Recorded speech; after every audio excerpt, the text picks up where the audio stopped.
Coming up on Locked On Now NFL, the top team in the AFC and the NFC both lost on Sunday to division opponents, while arguably the best game of the day was saved for last. Our Locked On NFL hosts are here to tell you everything you need to know from Week 11's NFL Sunday.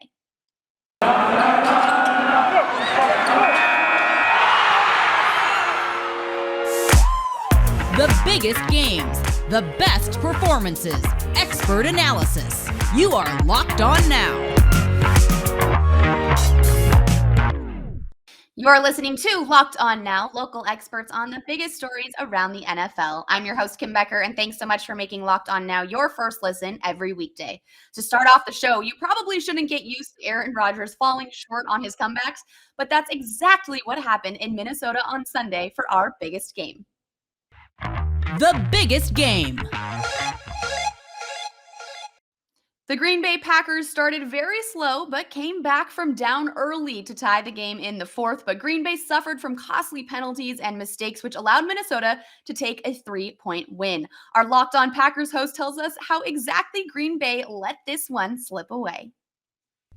Penalties and missed opportunities. That cost the Packers in a 34-31 loss in a thriller in Minnesota. I'm Peter Bukowski, host of Locked On Packers, and Aaron Rodgers in the offense came to life, scoring 31 points after a sluggish start in the first quarter, but it wasn't enough. Darnell Savage had an interception called back on a roughing the passer call. He had one taken out of his hands by Adam Thielen and one late in the game in the fourth quarter that he was not able to secure going to the ground with the game tied.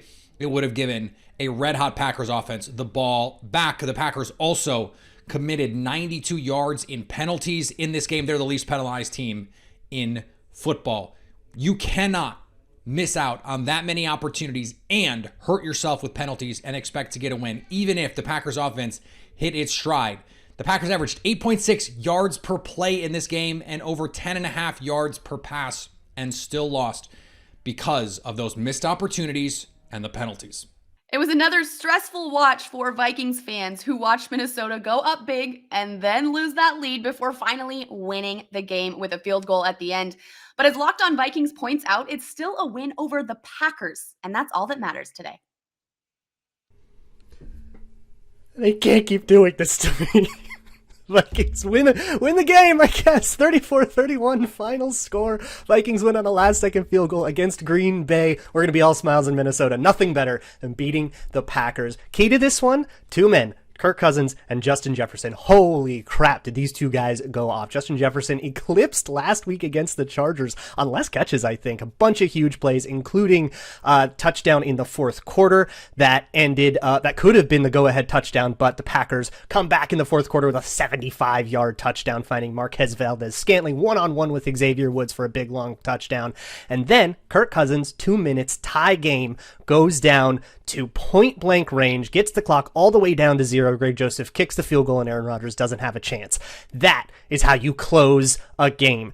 But every single game is like this. The Vikings led by 2 scores again. They gave up that lead again. They would eventually trail in the game again. They had a missed extra point that actually could have been the difference, but they got a 2-point conversion later that actually made it up.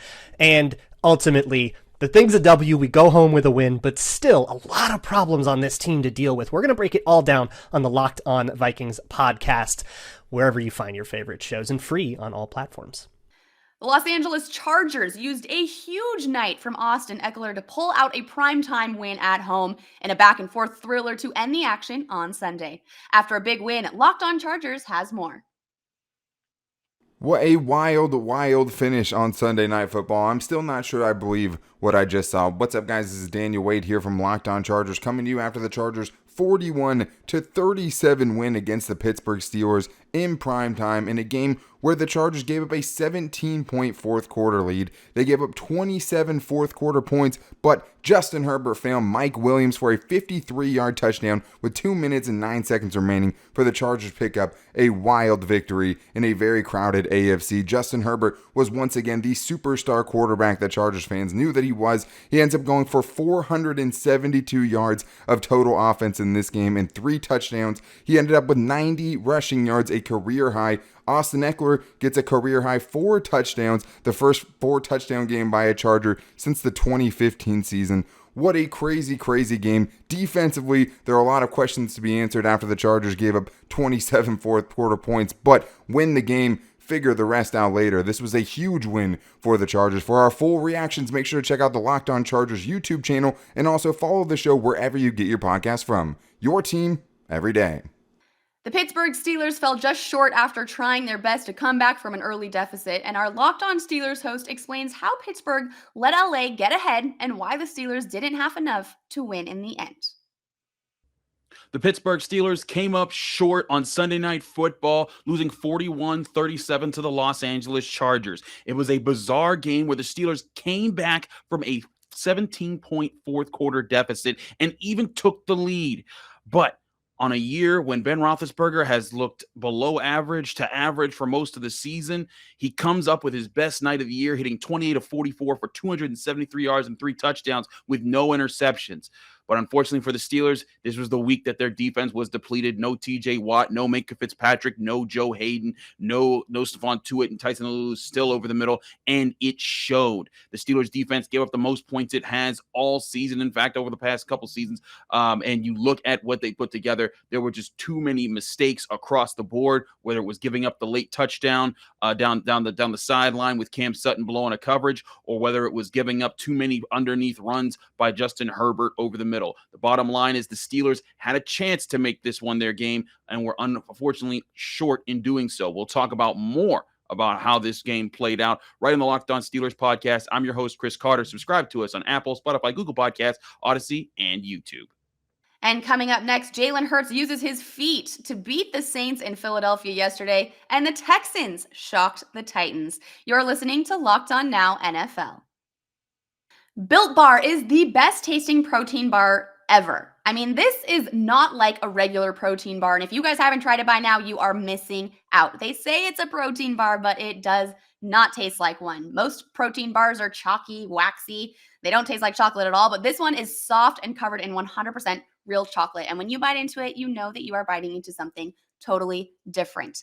Built Bars are low carb, low calorie, low fat, low sugar, and high in protein. So all of the healthy benefits on top of just being very, very good. And there are so many flavors, including coconut, raspberry, mint brownie, coconut almond, salted caramel, double chocolate, and cherry Garcia. And this month, Built Bar is coming out with new limited time flavors every 3 to 4 days. So make sure that you guys check out their website very often because you do not want to miss this. And we have a special code for you. If you go to built.com and use promo code LOCKED15, you'll get 15% off your entire order. Again, that is promo code LOCKED15 for 15% off at built.com.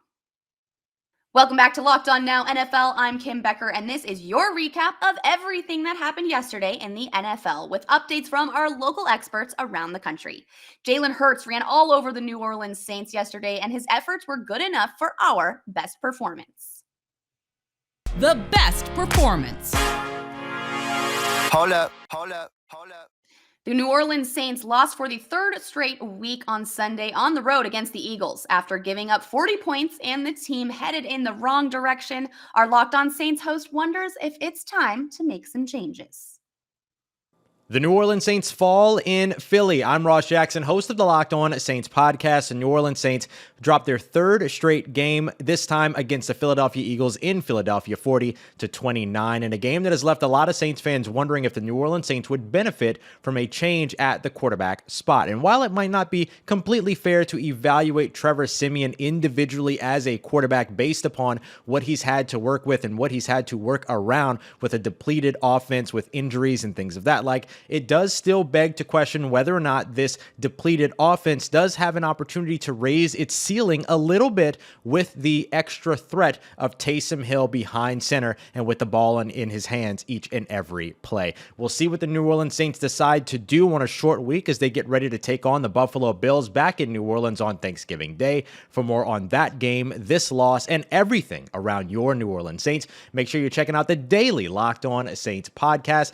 Free and available on all platforms and part of the Locked On Podcast Network, your team every day. Now, Jalen Hurts went off in the run game on Sunday.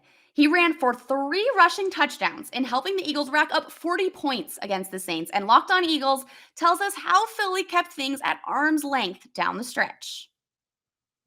Well, it was a convincing win, and then it wasn't, and then it was convincing again for the Philadelphia Eagles, who take it against the New Orleans Saints to improve to 5-6. The final score was 40-29. It got close at the end. The Saints, with 7 minutes to go, had the ball in the Eagles' territory, down by only 2 scores, but the Eagles held tough, held them to only a field goal, and then Jalen Hurts and the elite Eagles run offense took back over to put the game down. The Eagles now have won 3 of their last 4 games, and it was such an impressive performance on offense today. In the run game, the Eagles putting up over 200 rushing yards against the best run defense in the league. Jalen Hurts, 3 rushing touchdowns today, the most by any Eagles quarterback in franchise history. He now has 8 rushing touchdowns on the year, which is the most of any quarterback. But it wasn't just Jalen Hurts. Miles Sanders, in his return to the lineup, had over 90 rushing yards. Jordan Howard over 60. And this offensive line put on a complete clinic. And I think that's going to be the blueprint as the Eagles have a very favorable schedule down the stretch here. Getting a win against the Denver Broncos last week and now against the Saints. These were seen as the final 2 really tough matchups until the Dallas Cowboys come to town for Week 18. Expect the Eagles to be on a run. They are in it here in the NFC playoff race after a big win today against the Saints. The first win, by the way, at home in 2021. Louis DiBiase, Locked On Eagles. And the biggest surprise of the afternoon came in Nashville as the Texans beat the Titans in the rain. Tennessee couldn't overcome turnover troubles, and the Texans got a win over the AFC's top seed going into the weekend. Here is Locked On Texans with more. Hey, what's going on, ladies and gentlemen? I'm your host of Cody Davis from Locked On Texans, and hey, the Houston Texans have won a game, ending an 8-game losing streak at the hands to the Tennessee Titans in a 22-13 victory inside Nissan Stadium on Sunday. And ladies and gentlemen, the Houston Texans won this game based off of their defense when they recorded not 1, not 2, not 3, not 4, but 5 takeaways in the win against the Tennessee Titans. And by the way, 4 of those 5 takeaways did come as a result of interceptions thrown by Ryan Tannehill, and 2 of those 4 interceptions was recorded by cornerback Desmond King, who recorded both of his interceptions in the fourth quarter. By the way, on the offensive side of the ball, the Houston Texans was led by Tyrod Taylor. And I know you might look at his numbers and see that he finished this game recording only 107 passing yards. But the importance of Tyrod Taylor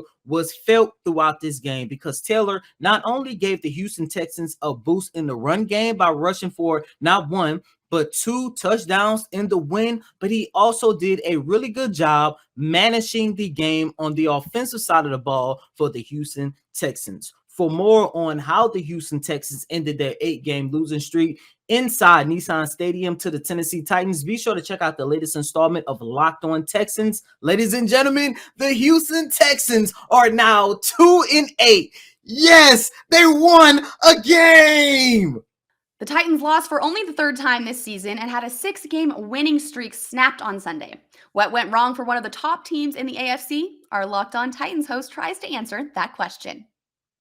Tyler Rowland here, host of the Locked On Titans podcast, with my instant reaction to the Titans' embarrassing loss to the Houston Texans at home in Week 11. It was 22-13, and the Titans could never really get anything going in a downpour in Nashville. Ryan Tannehill threw 4 interceptions. Chester Rogers let a punt go off his foot to give the Texans an easy scoring opportunity, and the Titans really made life easy for a 1-8 ball club that had no business beating the 8-2 Titans. But the Titans were working with a skeleton crew on offense as the injuries just continue to mount. A.J. Brown and Marcus Johnson leave the game. The Titans defense played well overall, but with the 5 turnovers, it's going to be tough for any defense to hold another team's offense to the point where the Titans offense could have scored enough to win this game. Either way, the Titans still sit on top of the AFC with a big-time showdown against the Patriots next week. And the number one thing for them is get healthy. But that's going to do it for me. Make sure you check out my additional analysis on the Locked On Titans YouTube channel. And thank you for making the Locked On Titans podcast your first listen every day. That's a wrap for us. Thanks so much for making Locked On Now your first listen every weekday. For more on the National Football League and your favorite team, make your second listens Locked On NFL and your team's Locked On podcast. I'm Kim Becker. This has been Locked On Now, Locked On your team every day.